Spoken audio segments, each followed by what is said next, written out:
This is the Indirect Podcast. Steve Schlanger here in St. Louis, Tim Ream, as usual, in London, and joined as we get this new season of the show underway by former U.S. international Chris ARMAS, who is in New York. And Chris, I know that you played a lot of places, you've managed a lot of places. Where are you these days in terms of your career, what you're doing besides being in New York? What's the day-to-day like for you right now? Well, I don't know when you officially become an old-timer in this sport, but my kids are in college. One is 17, one is 20. They both go to Adelphi University in Long Island, where I live. So they're in the middle of preseason. I find myself just making food, breakfast, making sure these guys are set. But I ended up coming back here after my spell in England, and I was set to join Leeds with Jesse Marsh. But in the last few months, my father, and then my mother-in-law, who lived with us, both passed away, and I need to be here right now. So I actually declined that situation, and it was the right thing. But here I am in New York, and we'll see what's next over the next year or so. Now, you two, Tim and Chris, both have played for the U.S. national team, both played professionally, both have spent time, obviously, here in the U.S. as well as in the U.K., but we were talking before, your paths never really crossed as players or one coaching the other, right? No, never. And like you just said, we were chatting about it before we started recording. It's just one of those that he was, like you said, going out and I'm coming in and here we are. I think this is probably the first conversation that I've ever had with Chris, but obviously you know who he is and what he's done in the game and with the national team. So it's not like he's an unknown to me, and I'm sure as someone who's been a coach and stayed within the game, I would like to think that I'm not an unknown to him.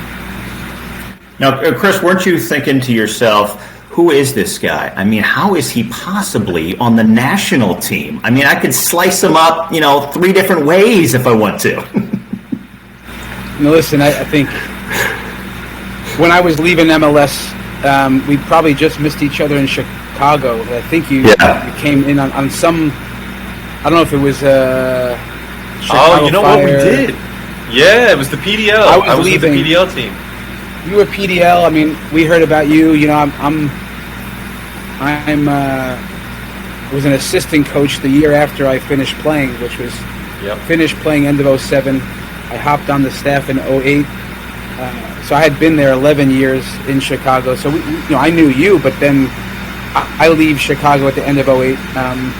You get things going with the Red Bulls at some point, and then I'm in New York for a bit, and I had been to Red Bull Arena. I've seen you play, and you were one of these guys, that we never crossed paths exactly, even on the national team. I finished with that 2006 group. You're in probably in 2010-ish, and yeah. So listen, the soccer world, football world, small enough. You end up crossing paths one time or another, but I've enjoyed Too bad, Tim. I could have done some dirty work in front of you a little bit. Put out some fires. I would have loved it. I would have loved. I was just thinking that as you're talking. I'm like, man, having this guy in front of me would have been unreal.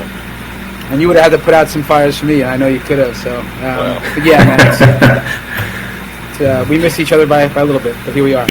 It's interesting. I always wonder when you have players like this, like you two, who didn't exactly intersect. But when you're coming up and you're in the talent pool for the national side and you're coming up through U17s, 18s, you're trying to get in the senior side, you're playing professionally, how aware are you of the rest of the talent pool, other guys you're competing against, versus just trying to stay in your own lane and stay focused on what you need to do? I would think it has to be hard not to try and play that counting game of like, all right, if I can beat that guy and that guy, I can get a roster spot or something like that.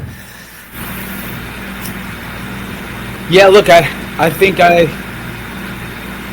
when you're on the national team and you're of that level, I think most athletes might say something similar where, for sure, him is competing with other center backs, and that's the coach the manager. They're telling you that, and where he is now, he's fighting for his spot every time. If you're starting, you're fighting to keep it. If you're just on the outside looking in, you're trying to get there. But in the end, as much as you know that the competition is left and right, it's oftentimes you against you, and that, for me, was the case my whole career.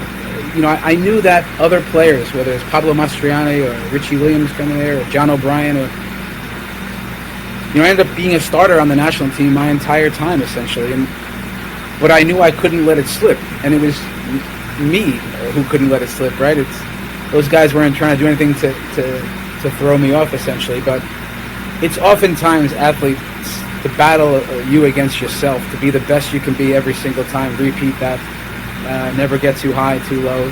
Stay in the moment, focused. These things challenge you at the highest level because it's just, you're getting stretched. So you just try to repeat, consistency. Jeez, I feel like the last 10 years of my career has been exactly that. Exactly what you just said. I mean, that has basically been my mantra. Is that you have competition, but you're not, at the end of the day, you have to focus on yourself and do what you're good at to be picked, and do what the manager is asking you.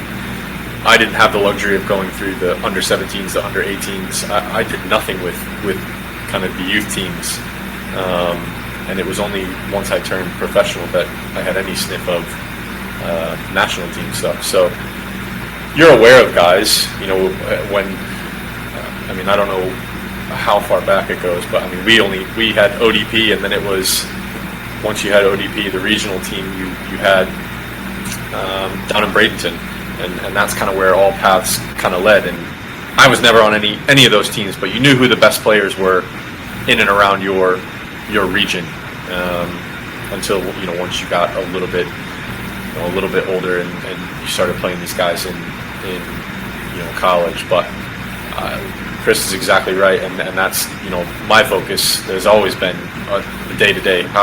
What can I do today to be the best and better than I was the day before, and that keeps you motivated and on your toes, and really the battle is oftentimes in your head, and with yourself more than it is trying to beat the other guys out. Chris, after your playing career, you managed multiple MLS teams, most recently with Toronto, but then you spend just about the last 6 months or so as an assistant over at Manchester United. Very different going from MLS to Man U, and the attention, the spotlight, the scrutiny that invites. How did that whole process happen? How did you end up at Carrington?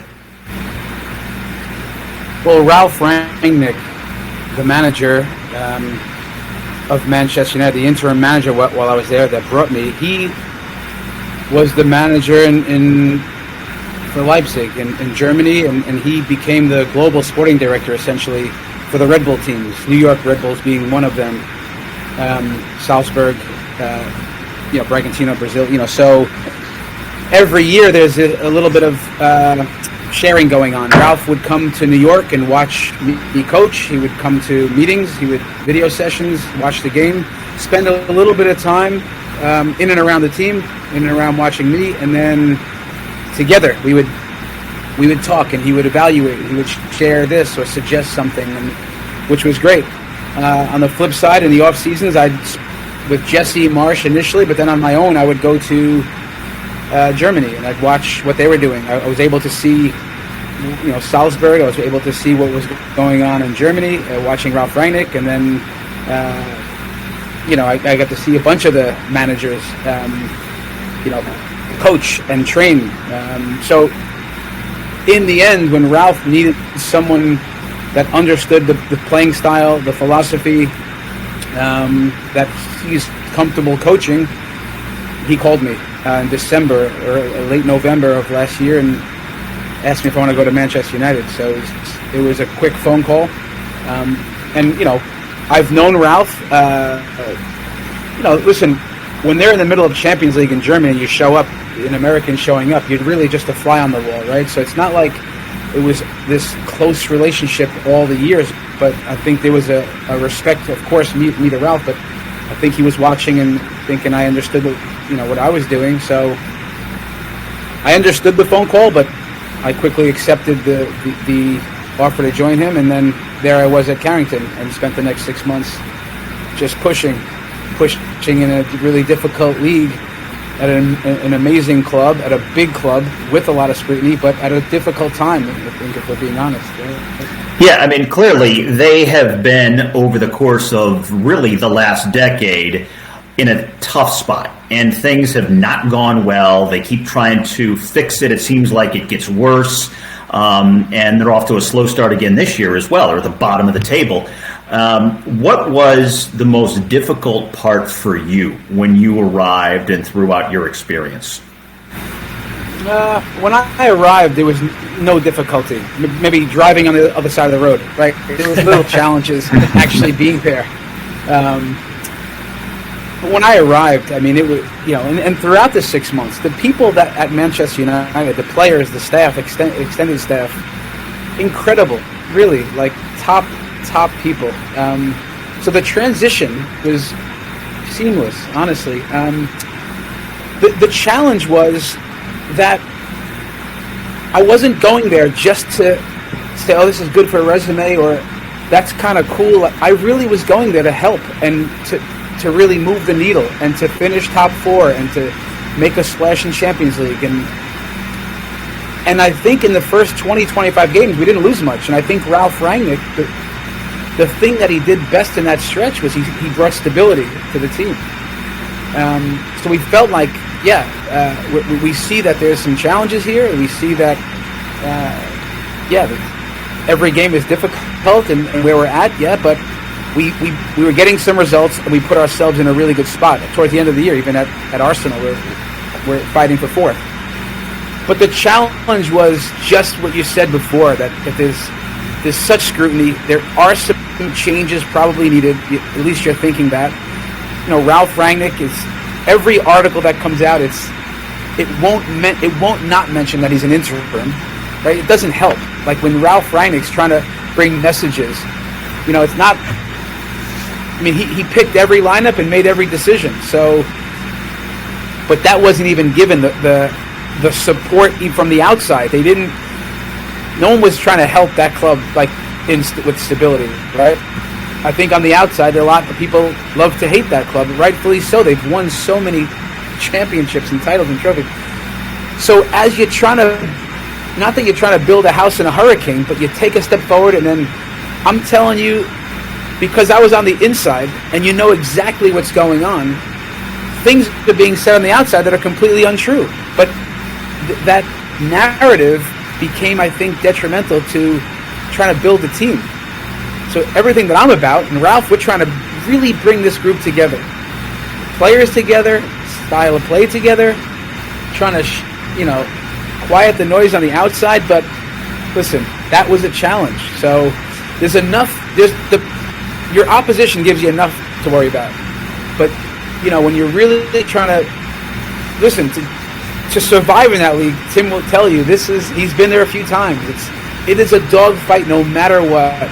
But now to finish in the top 4, you're not just arriving there, right? You're up in there with Tottenham, it's Arsenal, West Ham's knocking on the door, and you have to be better than those teams in every way. And if you're not totally together, if you're not totally aligned with style of play, if you're not, if there's little kinks in the armor, this makes my life much harder. So in the end, trying to really move the needle and to bring the club to Champions League, and that would have been the true success. Although I think we had some successes there. It was a hell of a challenge. Yeah, I mean, listen, you don't have to explain to me the amount of scrutiny that clubs and players and coaches and anyone associated with those clubs, owners get is incredible. I mean, you want to talk about a night and day difference between what you find in in the U.S. scrutiny-wise to what you find over here. And even if it isn't true, all of a sudden, all it takes is one little, like Chris said, the things that were being said on the outside, they're not true.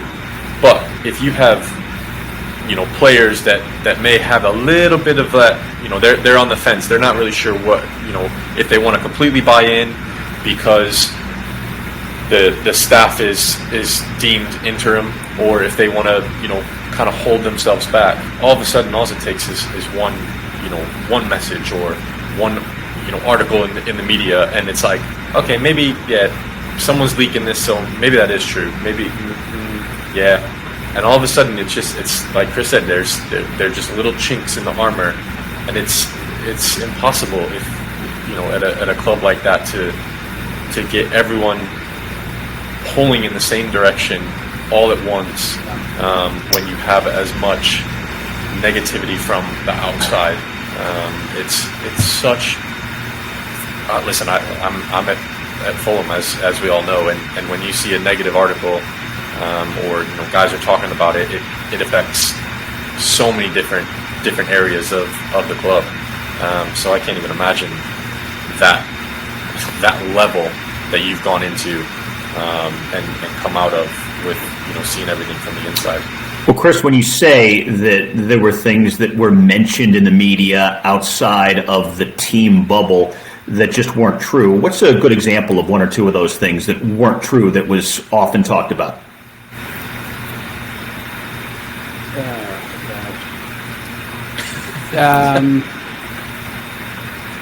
Like even let's say a few examples that I'll give one.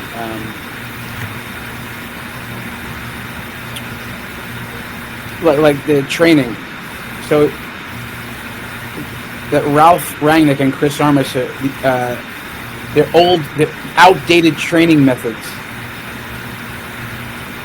What does that even mean, right? Like we're playing 11v11, or I don't even know what we're running sessions that really we're not overthinking things. We have rondos. We have some exercises with pressing lines that help the style of play. Oftentimes we're playing a lot in training. We're putting some things that Ralph has had, and the Germans, and they're anything but old-fashioned. They're innovative. They're thinking. We're throwing things that Julian Nagelsmann has done. Like if Julian Nagelsmann is outdated and old, then so are we. We're doing the same exact things that Ralph and Leipzig and Nagelsmann, and that players they're not happy with these sessions. And you come off the pitch and the energy is really good. You have standings up on the screen up in the middle of the pitches. Players are coming, great session, Chris, great session, Ralph. And then that comes and you're saying, where'd that come from?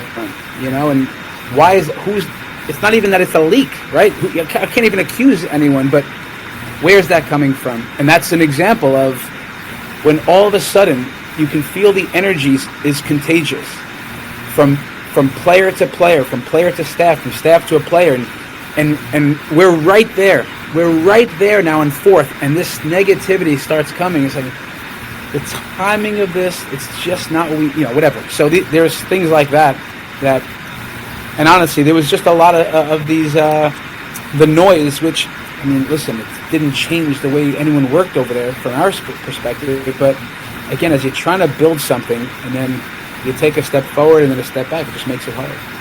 One of the things that has always been talked about and that I've seen a lot of is the discord in the changing room, the cliques in the dressing room. Was it as pronounced as they made it out to be? Did you ever sense that? How was the atmosphere inside the changing room there? That's another good example.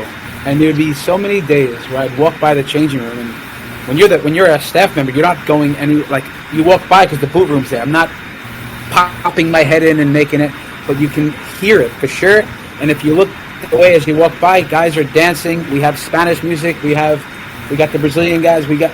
And you look at a staff member and say, hey, look, the article comes out about the dressing room, and just that the energy in the team is down. And you almost want to video that and send that out, right? Because no, it's actually, in so many ways, it's a bunch of guys that we all know are like little kids. We've all been there. Tim Ream, yeah, he's 34 years old now. He's still the little kid in him's coming out every day. So when you get all those guys in a locker room, yeah, the energy was good in the team in many ways. But I'm not going to sit here and say that, yeah, there wasn't some challenges in that same way, which there was. So it wasn't a down locker room all the time. It wasn't a split group. That it wasn't as harsh as it sounded. But you can tell. You also know the other end of it when we're all in together. Which doesn't mean that we're all best friends, but you know when everyone's pulling in the same direction. And I don't think anyone above us at the club, staff or players, would say, "Yo, this is the tightest group, the most together group we've ever had here." And that's fact, and it probably wasn't easy to sense that at times, or hard to sense it rather. I mean, every changing room is the same. I don't. It's just, again, the level of scrutiny. We have the same. I mean, you got the Brazilians who are throwing on random music on the screens and putting it through the speakers. You have the Portuguese guys. They're playing their music as well. The French guys. I think, especially over here, they make mountains out of molehills, really, and they make more out of issues that sometimes might be there, but in reality they're probably not as important or as big as they're made out to be. And going back to the training aspect, guys walking off the training, say, for example, say someone is, going and saying, yeah, your training's outdated. Well, like Chris said, what is outdated? Is it outdated because the players didn't want to do that type of session that day? So that at the end of the day, listen, again, I'm still a player. You can't give the players all the power and allow them to pick their sessions, because, let's be real, they probably won't put on a good session anyway. And so it's just, yeah, I think it's just, everything is just overblown in the media, with the amount of reporters, the different types, and especially at a club like United, when it does seem that the mightier a club is or a player is, the harder they want them to fall, and so they'll do anything to throw out that negativity and see how they can break them down.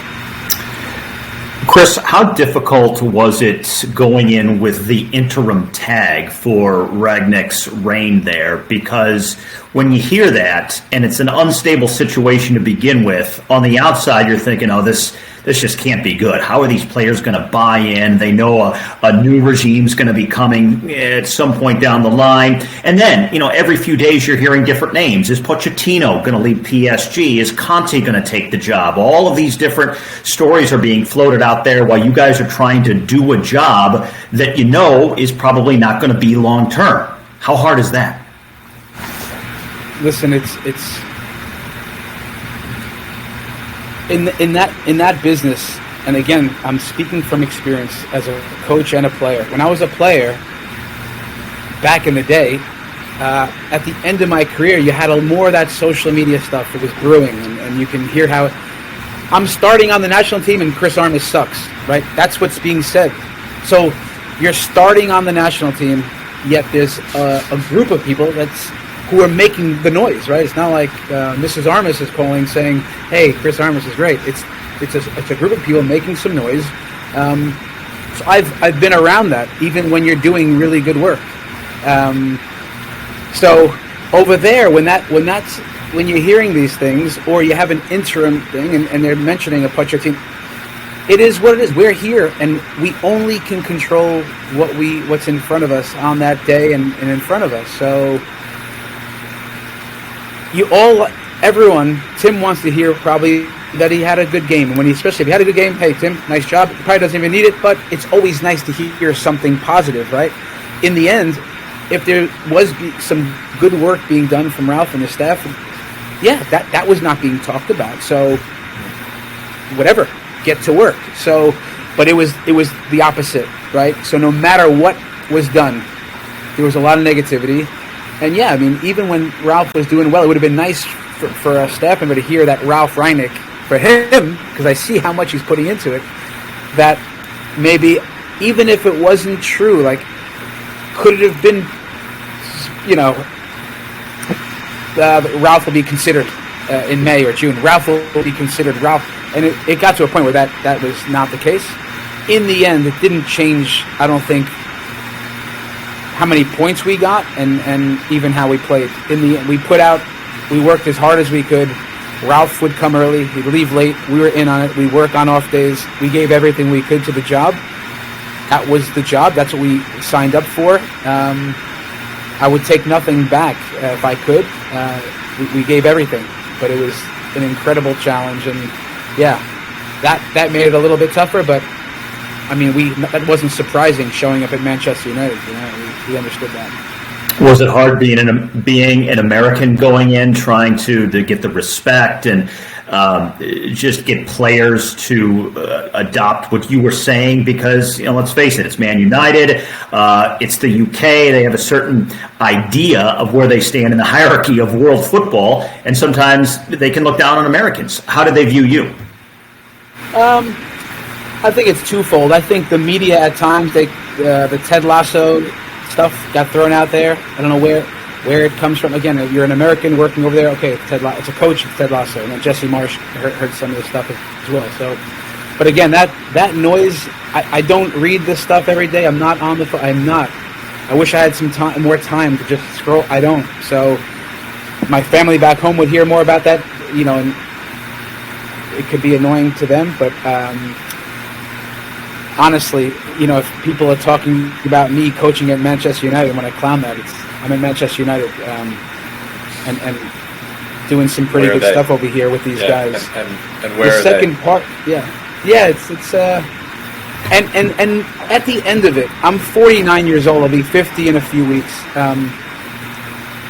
You get to a point in your life where it just doesn't matter. Like, really, it just doesn't matter what anyone's saying, and to truly not care what people think when you're doing the right things for the right reasons. So, honestly, when I would say to my wife, Justine, just get on with it, I meant it. And so I'd show up every day with a plan, and in a really professional way, in a deliberate way.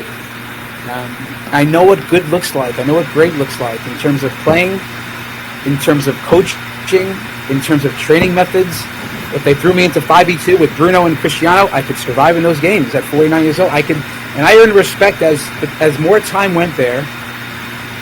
Because again, I'm not earning respect day one. I'm not even trying to. I'm showing up and I'm just going to put my head down and work. And I knew every guy by the time I got there. I had a conversation on day one with Cristiano, to Bruno, to Anthony Elanga. And I knew the stories for each guy. And I connected with these players as people. And when I left there, I left with a bunch of phone numbers. Guys, stay in touch. Dean Henderson is texting me after the game the other day. Like, I made a lot of connections. Juan Mata tells Leeds United, hey, Chris is a good coach. You should grab him. Like, I had people that I think over time, and I think Tim would know. We know what good looks like. We know when coaches can speak to you, they care about you, they know from the football side of things, and for us, we would say that. We know what's real. And I only try to be myself, which is that's what it is. So, yeah, being an American there, does it make it a little harder? Maybe, but in the end, you're dealing with people, and they know what's real. And the more you talk, the more they know what you know. So I chimed in when I needed to in video sessions and individual sessions and on the pitch, and I ran most of the sessions, and by the end of it, I think I earned respect from the people that mattered. Yeah, but I think, like you just said, I think connection is key. I mean, it's huge. And me personally, I didn't realize it until probably 2 or 3, 4 years ago. And it is. It's, for him to go in there and know the stories, connect on a more, not just a football level, is important, without a doubt. And back to he's an American over there, all the social media stuff. Truthfully, and I'm old school in this way as well. Like it affects the families and the kids and the the people who read that more than it does the actual person in it. So I have, when he says, "Oh, I don't look at that stuff. I don't read that stuff." I have no doubt, because I'm the same way. Because what good does it do you at the end of the day? So if people want to say, "Oh, Ted Lasso this," or "Oh, the Americans don't know anything," well, I mean, there's plenty of proof that guys do know how to coach. There's plenty of proof that Americans do know how to play, and that just is what it is. If the people over here are, some have this self-conscious kind of, they're coming over, they're not really knowing. Well, that's on them. Again, as we said at the top of the show, that's on them. It doesn't change the way he's going to go in and put his head down and work, as he said, because at the end of the day, that's kind of all we know is to put our head down and you get on with the job and not worry about the noise and what people have to say, because at the end of the day, their opinion isn't really the one that counts. It's your family and the guys you're coaching with and the guys that you're coaching and managing. See, now I regret saying all those bad things on Twitter about Tim. I mean, I do it under a pseudonym. I do it anonymously, but now I feel bad that I've been doing it. I've been searching. I've been trying to find it. Chris, you mentioned your conversations with Cristiano Ronaldo. Forget about athletes. There may not be many more famous people in general in the world than Cristiano Ronaldo. Stories, articles, so much attention gets paid to him, but not many people actually have real conversations with him. What were some of yours like? How did you find him to be when you were working with him? My first day on the job, he makes a joke that I look like one of the other staff members, bald head, and I'm like, "Listen, man, I just met you, come on." And then we had a good rapport right away.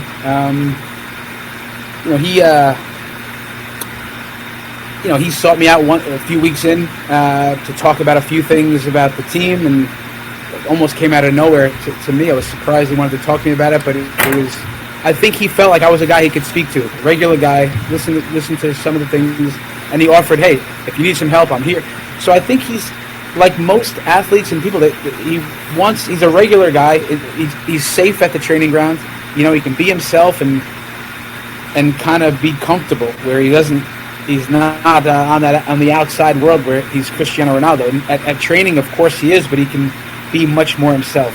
When you have different conversation, I think it's, I didn't have a ton of, I'm not speaking to him every day like this 1v1, but I would certain days deliberately try to have a conversation about if he speaks in a meeting, I might say, "Listen, man, hearing your voice in that meeting was good. I think you've been around," and just trying to encourage him to do more and be more of a leader that way with his voice, because he does know the way. He's been around some top clubs and winning. He's been around winning.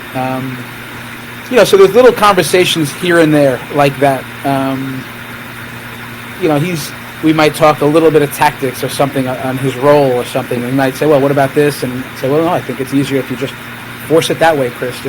We would have a little conversation like that. When my father died, I asked him about how his experience with his father, and he talked to me about some. So there was little conversations, some as people, and some football conversations. But at Manchester United, we're not always around the players that much. Sometimes you see them for the first time outside on the pitch.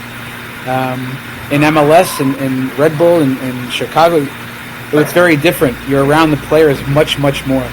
Over there, it's almost a little more a business transaction. But of course, we deliberately spend time in the weight room, in the physio room, just to check in with guys. You know what I mean? "Hey, Eddie Cavani, how you doing? ¿Cómo estás?" You speak a little Spanish, and you just try to connect and use that time. So if it's up to them, they would just see us out there because they're not coming up to our offices. So we would go, spend time in the weight room, and that's where some of those little informal conversations would happen with some of the guys, Cristiano too. What's the biggest misperception people have about Ronaldo? He's trying to get secrets out of you, Chris. Yeah, this is what listen, he's digging. Always. He's trying to get secrets. And you know what? You're not going to get any secrets. There's certain conversations that are just sacred in the changing room. Listen, Cristiano. What I will say, which could answer some of it, is just, at the highest level of what competition's all about, the highest level of movements in the box, inside the area, just understanding, just feeling spaces to show up, when to arrive, his movements along a back line. He's not one of these guys that runs offside a lot. His timing, his intelligence, and again, we all want to win, and listen, Tim's a big competitor, so was I, and I would say I don't think Cristiano wants to win more than me, but his level of what it means to him to win and score goals is incredible. So he shows up early. He takes care of himself. If I was putting a little tea in my honey in my tea, he's telling me, why am I putting honey in my tea? This is not good for me. I say, what do you mean? He says agave or something. He's like, no, I'll bring you some stuff that's healthier. So he's ultimate, takes care of his body. Day after the match, day before matches, he's in the weight room. It's why at 37 years old he's still a specimen. So he's really, really professional. And again, might not say what the misperceptions were, but he's a top level athlete with big commitment. What's the worst thing you've ever seen him eat? Because you always see the pictures of the salad, the chicken, but there's got to be some guilty pleasure. Got to be a guilty pleasure. Well, no, we had someone. One of our guys knew somebody up there. I don't know if it was Rashford or it was somebody. And they were telling them one of the guys a story, and they said, as soon as Cristiano came in, like, guys immediately stopped eating the dessert the night before a game. That was a big one. They're like, there was dessert up there, and guys were usually you'd see them go up there, and nobody went up because Cristiano didn't go up. I know that was a big one when he first came in. I can't tell you. I've never seen him eat anything not proper. Maybe a piece of lettuce. Is that the worst thing he's ever eaten? There's nothing bad. But he's right. If I saw him walk in, some of those cookies they put out, I might not have grabbed it. So. Well, that's intimidating, I guess, huh? He would spend time after training in the meal room. He wasn't there that long, and he wasn't. He was never telling a staff member or anything. But when you see a guy eat so clean, it might make you feel a little guilty. Some of the players, I guess. Listen, I couldn't put honey in my tea anymore, so I had to be careful. Yeah. How good of a teammate is he? Because again, and these are stories that we see and hear about, but some say that he's selfish and just wants to score goals. Others say that he wants to win as long as he does well. Others say he's very helpful and supportive to his teammates. What's the truth as far as what you saw? Listen, we were there 6 months. He started almost every single game he was healthy, and he played almost every minute of every game. He came off maybe once or twice, wasn't totally happy, but he wasn't smiling and clapping when he came off. He was pissed off that he comes off because he wants to score more, but it wasn't that disruptive or anything. I've been around lots of players that are not happy to come off, so it wasn't extraordinary or anything like that. Look, I think that when you're standing on the pitch running a tactical session and you're standing behind him and you're just checking for understanding, say, Chris, that center back gets it, round your run. He does it. He does what's needed. He wants to win, and I think he understood, and like we understood, he's not a pressing monster. We're not using him to we want to keep him in the middle of the pitch, force it one way. We win the ball, find Cristiano, find Bruno centrally, and let's attack down the middle. So I think he understood and appreciated that when we were out of a mid-block or pressing, that his role was pretty simple, and he would do it. In terms of teammates, listen, for instance, after a team meal, you see, we had guys playing cards. We'd have a table laughing, telling riddles. We'd have maybe his table having some coffee. He would be there every time with Bruno and Paul Pogba. And they would hang out. So he was one of the guys, and I think that guys would say he's, from a teammate standpoint, yeah, he wants to win, man. But he's 37, so it's like, yeah, maybe he can't start every time now. Maybe he's got to come off in the 60th or 70th, and that's a role that I'm not. How is he going to accept that, or will he be asked to accept that? I'm not sure, but I bet that's on the horizon at some point. And I think going back to that though, I think people see his emotions, right, in a game, or if something doesn't come off and he throws his arms in the air, or he makes a big kind of to do about something. That truthfully, there are so many players that do that, right? And it's because he is that competitive. That's all that's all you can say, and that's what it boils down to. Is that why does he doesn't want to get subbed off? Because he's competitive. He wants to play. So, like Chris said, it's not going to be that disruptive because you have a guy who wants to win. I mean, it's just the fact that he kind of wears that emotion out in the open more than the guy next to him. And at the end of the day, if Chris is like he's saying, he's sitting there being one of the guys, because he does that on the pitch doesn't take away from, or doesn't mean that he's a bad teammate. It just shows his competitive nature. I'll give you an example. Playing in New York with Thierry Henry, he's the exact same way. He's one of the nicest guys you will ever meet off the field. He sat down at the tables, he hung out, he talked to roster spot number 25. He talked to him being the number one. He talked to every single player.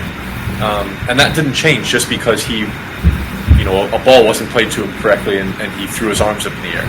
It just shows how competitive these types of players are, because they are that great and they have won at every single level and they've won their entire careers, and it just that is what they are. It doesn't make them, like I said, like Chris said, a bad teammate. It just makes them uber competitive and that will to win is just at such a high level compared to just your average player.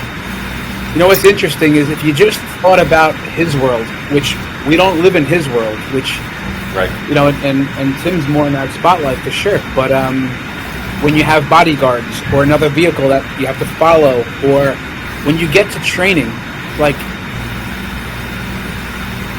is it his fault or it's just not the norm for him? He's not thinking on his way in, how can I be the best teammate today? How many guys can I really connect with? Can I really try to get the most out of each and every? If that gets taken the wrong way, then that's what it is. But that's not what he's thinking, right? He's thinking, so I'm the greatest in the world. I got to figure this out. I got that. He thinks on such a different level of life and what the spotlight, the cameras. It could come off as, yeah, he only thinks about himself. And listen, when you're one of the greatest in the world, yeah, there's a certain, and no one can really understand that unless you're walking in in those shoes. But in the end,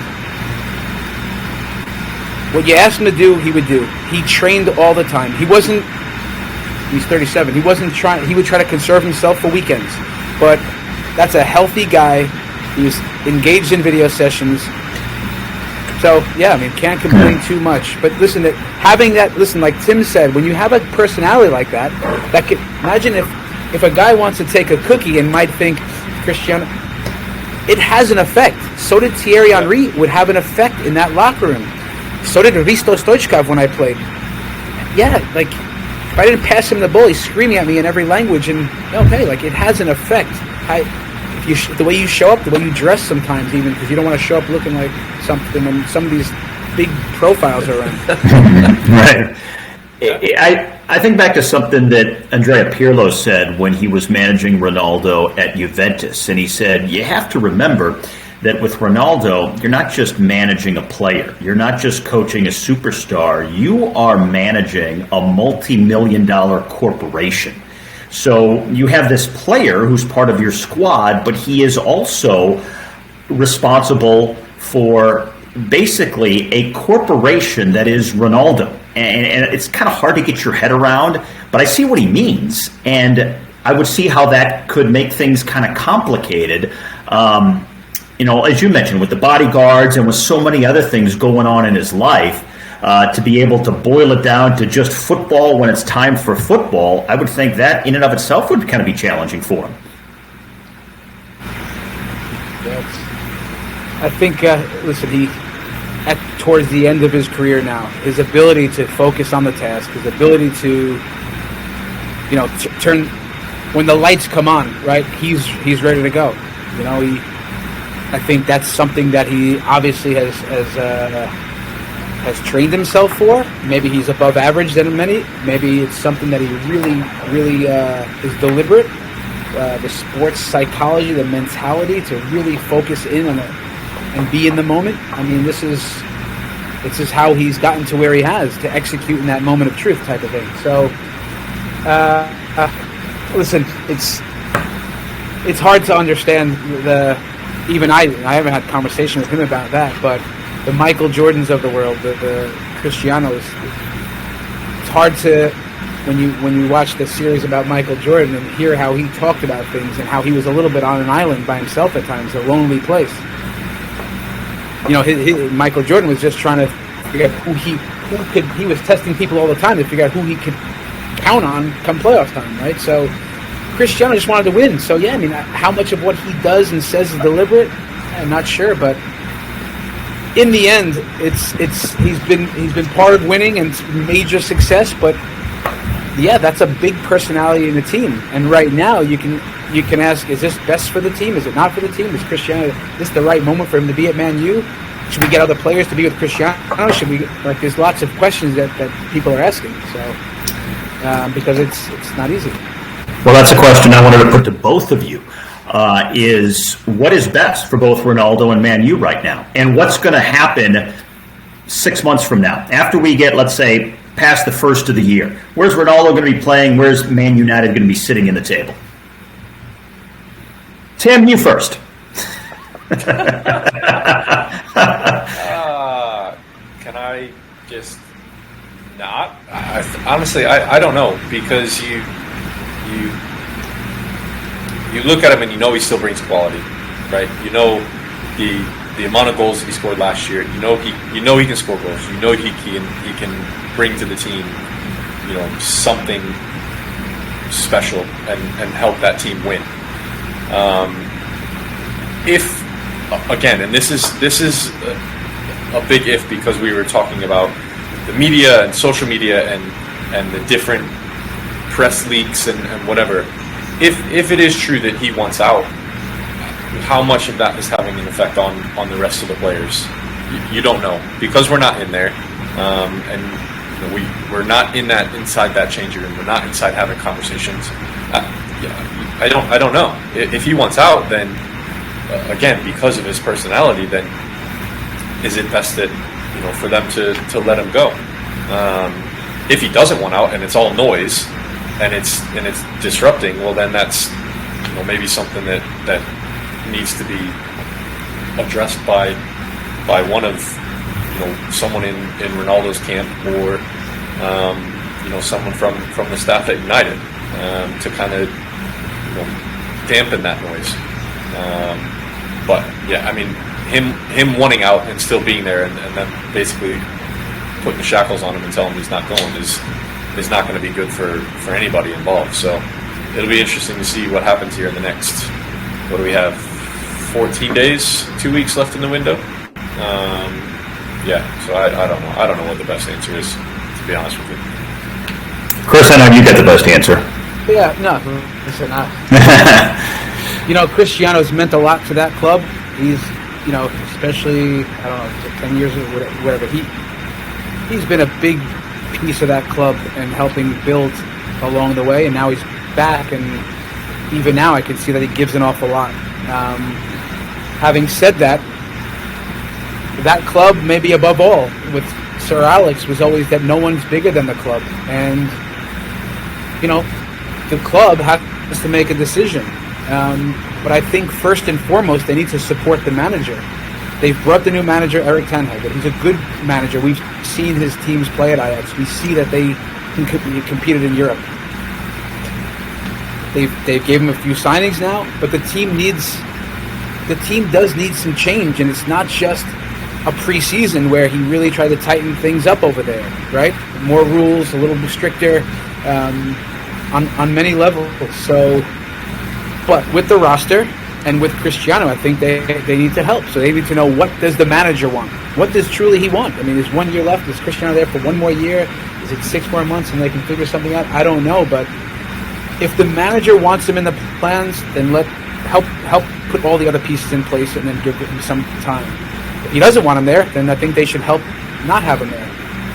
But I do think it's about the team, and I think it's about the new manager coming in, and for him to do his job, it's got to be. And I experienced the other end of it. It wasn't like we came in there and they said, "Ralph, what do you want to do?" And they made we didn't. We went through the transfer window. We didn't. They weren't bringing in players at our time there. That was clear. We're in zero, but this is very different now, and it would be nice to see. So what's needed? I think the new manager, to give him the best chance to succeed there. It's a good coach. Let him do it the way Jurgen Klopp, Pep Guardiola, these guys, they can call the shots, right? And build a team the way they see it, from style of play, then put the pieces in that can bring that to life. So where are they going to finish on the table? It's hard thinking that they're not going to finish somewhere towards the top. I mean, and right now, I bet most would have them out of the top 6 even. I think they'll make a push, and top 6 minimally. Who is your pick for the very top of the table? I mean, could it be a dream story for Fulham? I mean, the distance, huh? I like it. Yeah, look, I think certain teams are looking strong. I think Man City. I think they bolstered their squad just enough. I'd say Man City again. That's the easy answer. I don't know. They look strong, and I think it's a motivated, hungry team. Tim, if it can't be Fulham, who would your selection be? Chris is just being nice. That's all. I would agree with him. I think City. I know Arsenal started well, but yeah, I mean, I think it's hard to look past City with their addition by subtraction by addition, with Zinchenko leaving, Jesus leaving, Haaland coming in. Even if they move other pieces, I think it's hard to look past what their body of work since Pep has been there, and I think they're just continuing on from last year really. Chris, when you were in Manchester there, obviously City has been the dominant team for the last several years now, and the two sides of Manchester are kind of split, but did you notice anything in terms of the overall sentiment of Manchester City kind of in, I don't know, any way taken over from Man United in terms of, citywide popularity, or is it just something that's culturally split down the middle? And, Man United people are always going to be Man United people, and, the Blues are always going to be on the blue side of town. Yeah, listen, again, in 6 months, I spent a lot of time in the office, I'll tell you. Yeah. I was there really early, and I might have been the last one to leave. One, my family was here most of the time in New York. But even when they were there was a lot to do, and I had a lot on my plate in terms of trying to get things organized for the next day and try to really assist the manager. So, okay, at Carrington, all right, all Man U. And then my other times are spent at Old Trafford. No matter what, there's 75,000 people coming, and if the team's not playing great, they're urging you on. We know that they wanted to be on the edge of their seat watching that team play, but they really supported the team. Before the match, during and after. They'd wait 3 hours to see Ralph Rangnick after we would spend time with the supporters. The other time, I lived in Altrincham, a small town in Manchester. When I was out in the town, walking around, and I would do that in the evenings and spend time, lovely town. The people, would be recognized here and there, and they actually really loved Ralph. They loved his honesty. They thought he was bringing something to the team, and they had passion and they were really knowledgeable. So I only saw Man U, you know what I mean? So it's still for me, as much as Man City's hot in these last years, Manchester United still they have to have the edge historically and all that, right? Major. Yeah, I was just gonna say historically, right. you have your families that have always supported United, and you're probably not going to have that crossover or the takeover. And obviously both clubs are very well supported. Let's be real, but there is more of a historical, nostalgic kind of support and real support for United. But that's just my. From living up that way as well, because I was in Bolton for the 3.5 years. You definitely felt more of the United side than the City side. Not as dominant as you could say that London's been a Fulham town since Tim's arrived. I mean, it's not as that one-sided, right? I mean, you still have the split loyalties in Manchester, but in London, hey man, it is all Fulham these days, right? Yeah, I mean, all Fulham and the 6 other London-based.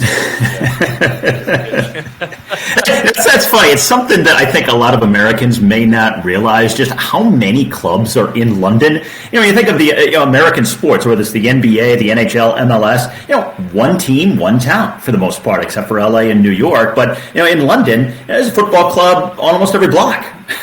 Yeah, I think I was actually just watching QPR Blackpool tonight, and they're a mile and a half down the road. Brentford, a couple miles down the road. You have Arsenal in North London, Tottenham, North London, West Ham, Millwall is over that way, Crystal Palace is over that way. Chelsea's literally just around the roundabout from Fulham. So, yeah, it's actually crazy the amount of clubs that are down here. All right, Chris, before we let you go here, what's next for you? I know you're back with family right now in New York, but do you want to get back into managing? What's coming down the line in terms of what you want to be doing next? Yeah, look, I have a lot of fire in the heart still. I relatively that doesn't surprise me at all. Young coach, I'm back here. Would I go back to England and coach? If there was the opportunity, it'd be hard to turn something down again. I mean, I accepted the Leeds thing again, then I had to say no. But the culture of football over there is just incredible. To see what it means to the people, and who cares? They want to speak negative, bring it. But the passion is just incredible. I love the coverage that all the teams get, the TV, every games on all the time, news, inside information, the level and the resources over there, the stadiums, the supporters, home and away, incredible. But not sure, right? We got to wait for that opportunity. Here in MLS, there could be some things. There's been some assistant coaching things that have come up. At the moment, I hopefully maybe a head coaching position I can interview for when the time is right. And put my stamp on something again. So we'll see. If nothing else, I think you should maybe at one point go back to one of your boyhood clubs. I found this particularly interesting, that you played for a team called the Brooklyn Italians back in the day. Is that right? Yeah. Listen, they have a lot of men's leagues. They have a lot of ethnic teams. The Greek Americans, Albanians, you got the Italians. Yeah, so... Well, I would say, the pregame meals must have been sensational. Right? Yeah. Listen, they don't let you eat too much before. They make it like espresso, but after they feed you after. Only if you win. Chris ARMAS, we appreciate the visit and best of luck to you down the road here in the future. Thanks, Steve. Tim, all the best, brother. Thank you. Man.